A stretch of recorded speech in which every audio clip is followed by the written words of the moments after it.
इतना ही ढंगा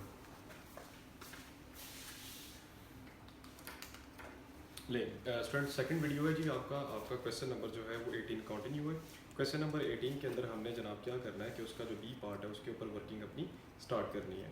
हमारे बी पार्ट के अंदर वो कहता है कि read part A now assuming that the rate of return on री invested earning is 20%, what is the present value of the growth opportunity for the each री इन्वेस्टेड रेट। कहता है अगर हमारा रेट ऑफ रिटर्न जो है वो री इन्वेस्टेड अर्निंग के ऊपर 20% है तो फिर ये बताएं कि हमारा PVGO कितना निकलेगा। PVGO के ऊपर आने से पहले सबसे पहले हमने ये देखना है कि प्रीवियस पार्ट में री इन्वेस्टेड रेट कितना था तीनों फ्रैक्शंस टर्म के सामने। तो प्रीवियस पार्ट में री इन्वेस्टेड रेट जो था वो 15% है। बी पार्ट में री इन्वेस्टेड रेट कितना हो गया 20%। री इन्वेस्टेड रेट 20%। और कहता है कि हमारे पास कंडीशंस तीन है 1 2 एंड 3। पहली कंडीशन में 0% री इन्वेस्टेड था, दूसरे में 40% री इन्वेस्टेड है और तीसरे में कितना है जी 60% री इन्वेस्टेड है। अब सबसे पहले हमने इस पार्ट के अंदर PVGO फाइंड करना है जी। PVGO होता है जी प्रेजेंट वैल्यू ग्रोथ अपॉर्चुनिटी की बात कर रहे हैं जिसको कैलकुलेट करने का आपका ये फार्मूला है। लेकिन इसके अंदर हम कुछ मॉडिफिकेशन करेंगे मतलब PVGO को फाइंड करने के लिए, और एक आसान और शॉर्टकट वे आपको मैं बता देता हूँ। अब PVGO को फाइंड करने के लिए हमारे पास यहाँ पे स्टूडेंट जो है पार्ट ए में हमने क्या किया था। पार्ट ए में हमने तीनों कंडीशंस को सामने रखा। सबसे पहले हमने ग्रोथ रेट को फाइंड किया, फिर डिविडेंड को, फिर प्राइस हमने निकाला।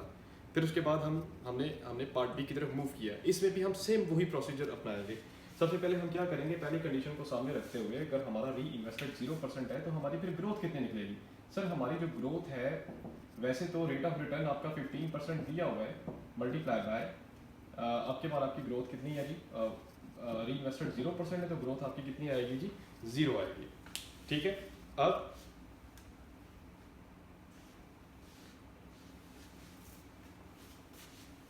अब जो है आगे मूव करते हैं।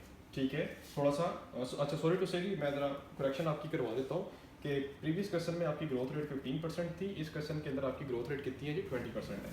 थोड़ा सा इसको मॉडिफाइड करते हैं 20% 0.20 मल्टीप्लाई बाई 0%, तो ये आंसर आपका ग्रोथ रेट का कितना आएगा 0 ही आ जाएगा। ठीक है कितना आ जाएगा आपका 0 आ जाएगा।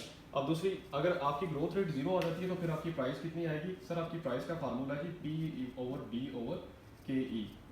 डी आपका कितना है NKE।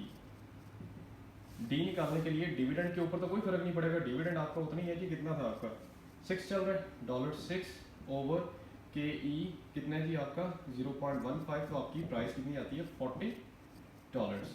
अब हमने क्या निकालना है जी PVGO निकालना है। प्रीवियस क्वेश्चन के अंदर आपकी जो प्राइस थी वो कितनी निकली थी 40 निकली थी पहली कंडीशन के अंदर। ये देखें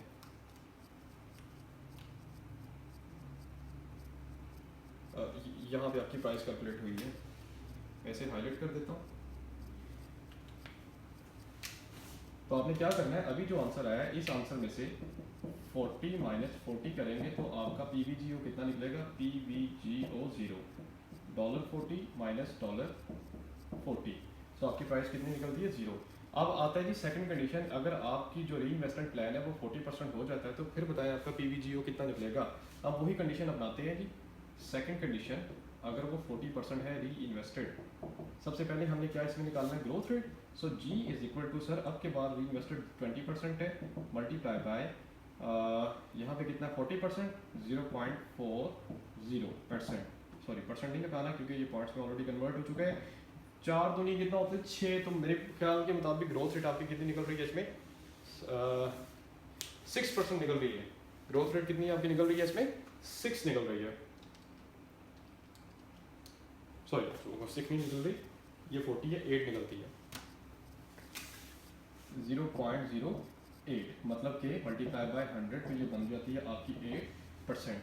अब आपने क्या निकालना है, अपने डिविडेंड की प्राइस निकालनी है, तो डिविडेंड की प्राइस के साथ साथ हम अपनी प्राइस दूसरी भी निकाल लेंगे इसमें। सो प्राइस हमारी निकलती है सर अब के बाद 6 × 1 माइनस 0.40 ओवर KE कितना है 0.15 माइनस ग्रोथ कितनी है 0.08। इसकी आप कैलकुलेशन करेंगे तो आपकी स्टूडेंट प्राइस इसमें कैलकुलेट हो जाएगी 51.43। आप करके देख लीजिएगा, प्राइस आपकी आती है $51.43। अब आपने इसका क्या निकालना है जी, अब आपने इसका PVGO निकालना है। अब आपने इसका PVGO आप निकालना है। वो कैसे निकालेंगे हम, 51.43 माइनस 40, यानी प्रीवियस क्वेश्चन पार्ट ए के अंदर जो प्राइस आई थी सेकंड में, ठीक है, उसको माइनस कर देना है न्यू पार्ट बी के अंदर जो प्राइस आती है। तो आपका इसमें PVGO निकल आता है कितना, 11.43 डॉलर्स। अब उसके पार्ट सी की तरफ आते हैं कि अगर आपका री इन्वेस्टेड 60% हो जाता है तो फिर बताएं आपका PVGO कितना निकलता है पार्ट सी के अंदर। पार्ट सी के अंदर भी यहाँ पे पार्ट सी लिख लेते हैं, part C, if PVGO is 60%, then what is your answer? Your answer is नहीं जी, सबसे पहले हमने क्या निकालना है, इसमें ग्रोथ रेट निकाल लेनी है G is equal to growth rate हमें निकालना है। इसमें हमारी ग्रोथ रेट निकालने के लिए 0.20 मल्टीप्लाई बाय 0. अच्छा तीसरे पार्ट में देखें 60% है 80% है, 60% है, 60% है, ठीक है। आपकी आता है जी आंसर, मैं कैलकुलेशन कर लेता हूँ भाई, ठीक है। वैसे तो आएगा 12 भी आएगा मल्टीप्लाई 12%, ठीक है। आपकी ग्रोथ रेट कितनी आती है, 12%। 0.12 मल्टीप्लाई बाय 100, तो growth rate is 12%।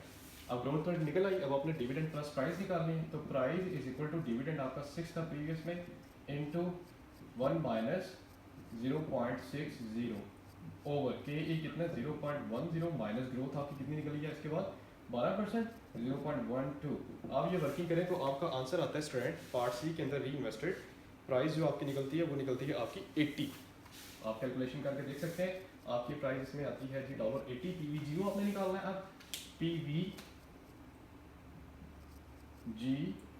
Present value growth opportunity is equal to new price आई है जी आपकी $80 माइनस थर्ड पार्ट यानी फ्रैक्शन 3 की, fraction 3 part A, part A fraction 3, वहाँ पे प्राइस आपकी कितनी आई थी जी, वहाँ पे प्राइस आपकी 40 आई थी।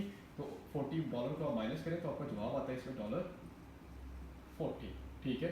तो ये आपने क्या किया, PVGO कैलकुलेट कर ली यहाँ पे तीनों पार्ट्स की। तो ये था इसका क्या पार्ट बी।